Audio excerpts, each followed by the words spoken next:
Nobody expected Insta360 to make this move, at least not this fast. The company that basically owns the action camera space just got caught with something way bigger up its sleeve: a full mirrorless camera with an interchangeable lens system.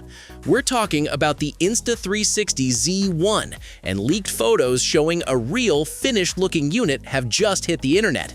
This isn't a concept render or a wish list post. Someone is physically holding this thing with an actual MFT lens mounted on it.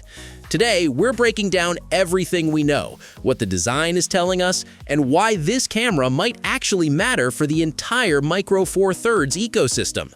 Stick around because the details here are seriously worth your attention.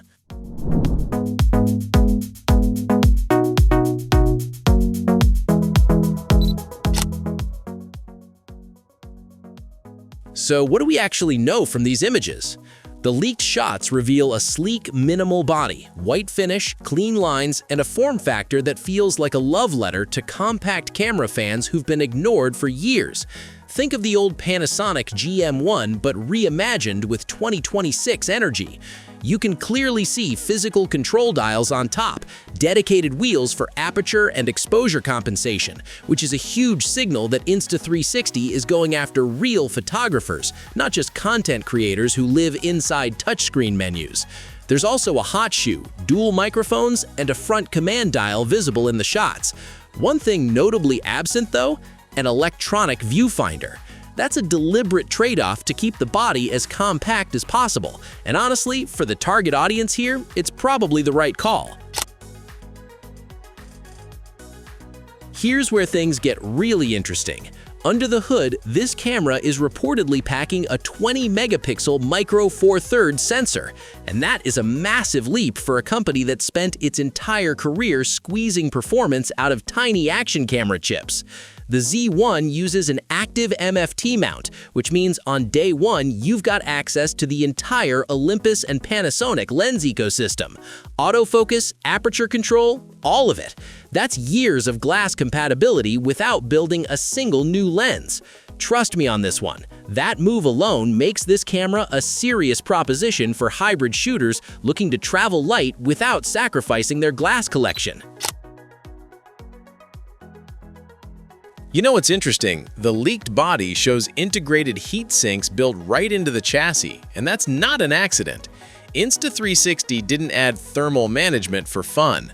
This strongly points to aggressive video specs, possibly 4K at 120 FPS or even 6K output, and they clearly want to avoid the overheating problems that have embarrassed other compact camera makers.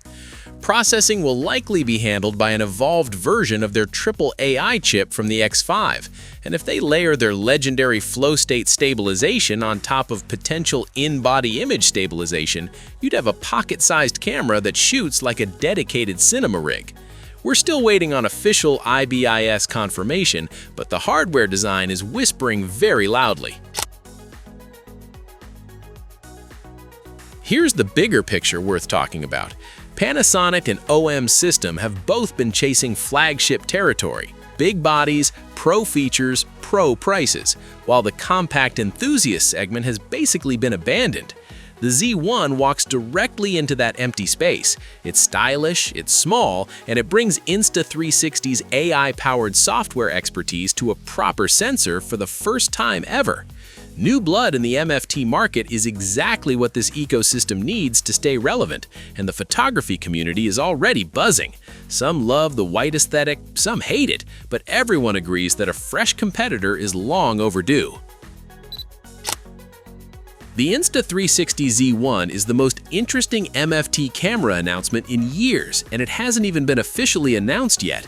If Insta360 can deliver on the video performance, nail the battery life, which is genuinely the hardest challenge here, and back it up with proper software support, this thing could shake the entry-level mirrorless market in a real way.